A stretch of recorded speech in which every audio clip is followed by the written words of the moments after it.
ప్రతిఘటన టీవీకి స్వాగతం. క్షణక్షణం మీకోసం.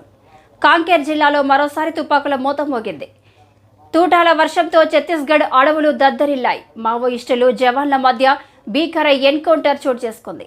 కాంకేర్ జిల్లా కల్పర్ అటవీ ప్రాంతంలో భద్రతా బలగాలు జరిపిన కాల్పుల్లో 29 మంది మావోయిస్టులు మృతి చెందారు. కాల్పుల్లో ఒక ఇన్స్పెక్టర్తో సహా 2 బీఎస్ఎఫ్ జవాన్లను గాయపడ్డట్టుగా సమాచారం. ఘటనా స్థలం నుంచి భారీగా ఆయుధాలు, తుపాకులు, మందుగుండు సామగ్రిని భద్రతా బలగాలు స్వాధీనం చేసుకున్నాయి.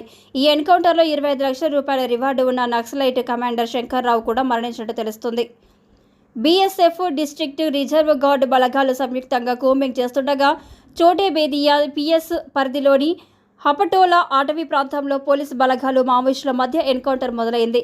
హింసాత్మక ఘటనలకు పాల్పడేందుకు అటవీ ప్రాంతంలో సమావేశమైనట్టు అందిన సమాచారంతో అప్రమత్తమైన బలగాలు గాలింపు చేపట్టారు.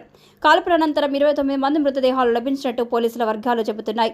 వారిలో 3 మావోయిస్టు ఉత్తర బస్తర్ డివిజన్కు చెందిన కేడర్ సభ్యులు శంకర్రావు, లితా, వినోద్గా గుర్తించారు. మొత్తం 60 నుంచి 70 మంది మావోయిస్టులు సమావేశమైనట్టు భావిస్తున్నారు. లోక్సభ ఎన్నికల ముందు భారీ ఎన్కౌంటర్ చోటు చేసుకోవడం తీవ్ర కలకలం రేపుతుంది.